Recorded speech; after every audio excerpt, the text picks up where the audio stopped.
In this presentation, I'm going to share some points that I will include in the agenda. First, I'm going to refer to facts about the autism spectrum disorder. I'm going to explain some signs and symptoms and impairments that are important for teachers to take into account. I'm also going to share some tips to create an autistic-friendly environment. And finally, I'm going to give you some key points that I think it is important for you to remember related to autism.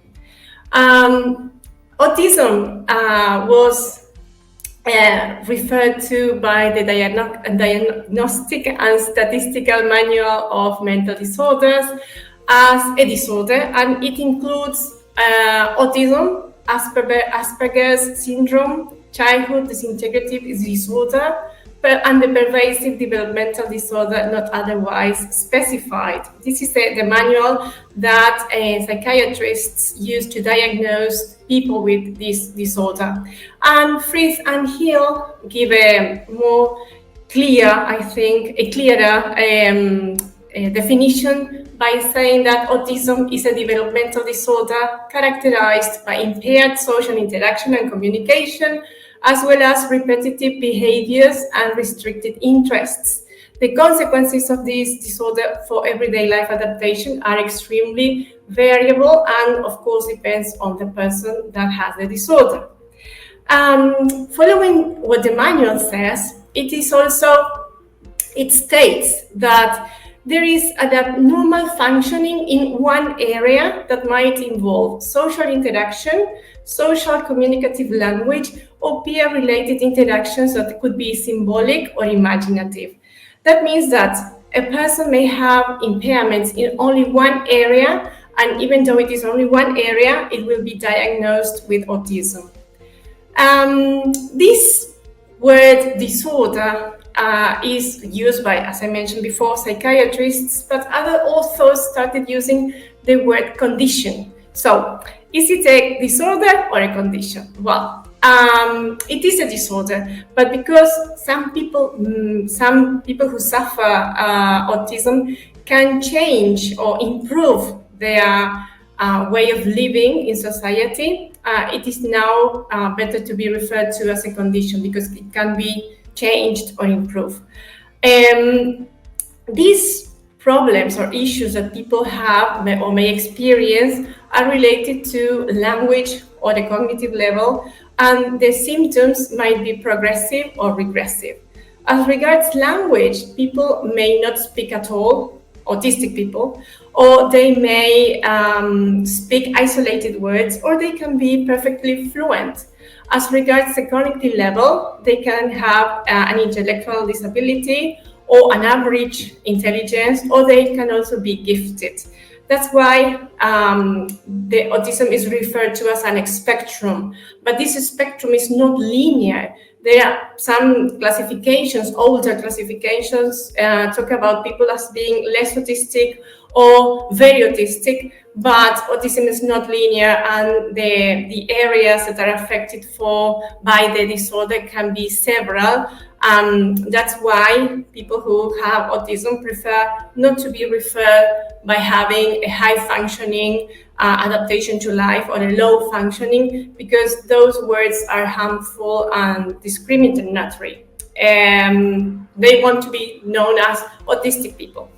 As regards autism signs and symptoms, the symptoms can be spotted from a very early life, and the earlier they are diagnosed, it is the better in order to improve the issues that they have when they live in society.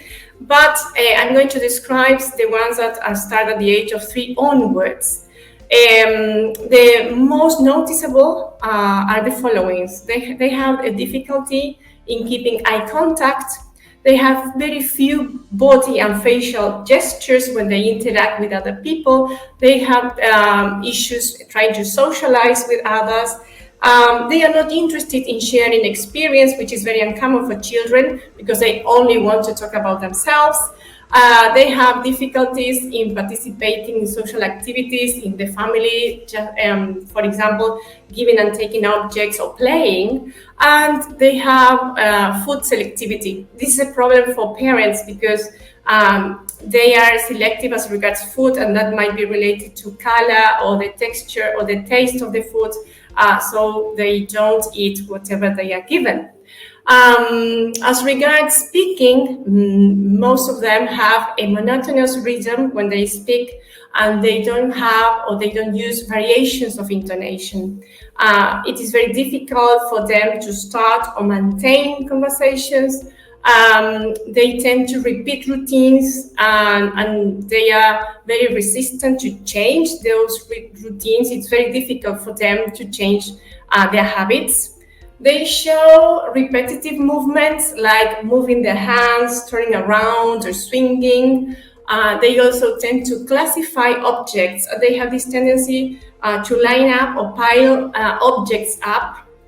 They also show a hyperfixation for objects or people. That means that they need to have a special object near them, or they need to have someone near them all the time. That's why it is called hyperfixation. And they can also show hypo or hypersensitivity to external stimuli, for example, fluorescent lights or smells or sounds or textures and tastes. This is one of the key issues in autism, because dealing with the information they receive from the world is the most difficult thing for them to cope with in their everyday life and, of course, in the classroom. As regards sensory differences, I would like to share with you this quotation or what Gilligan said as being an autistic people, to understand what they feel when they are influenced by the environment or they receive this influence from the environment. She says that if I get sensory overload, then I just shut down. You get what's known as fragmentation. It's weird, like being tuned into 40 TV channels. And here you have a picture of a McMahon book that represents the mind without the autistic disorder that is happy to be to receive information and stimuli from the environment related to noise, taste, touch, smell, or light. But for the people with autistic disorder, everything might be very challenging to analyze, decode, and finally get this kind of stimuli from the environment. Now, it is very important for teachers to know what the students might feel as regards this. So I'm going to show you only part of a video that explains or where you can see how an autistic person sees the world. Wait there 1 minute, I'm just going to get a ticket, okay?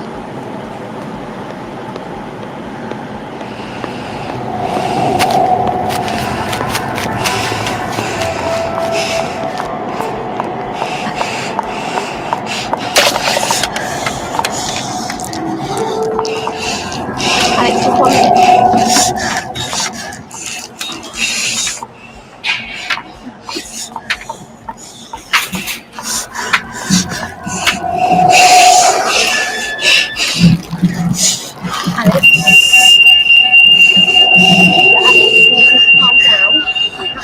just 1 minute. Okay? 1 minute.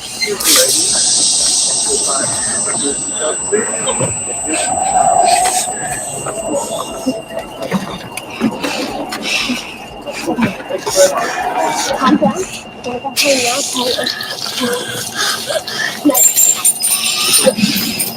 Alex, look at me. Focus on me. Okay? We're going home. Is it me? Breathe.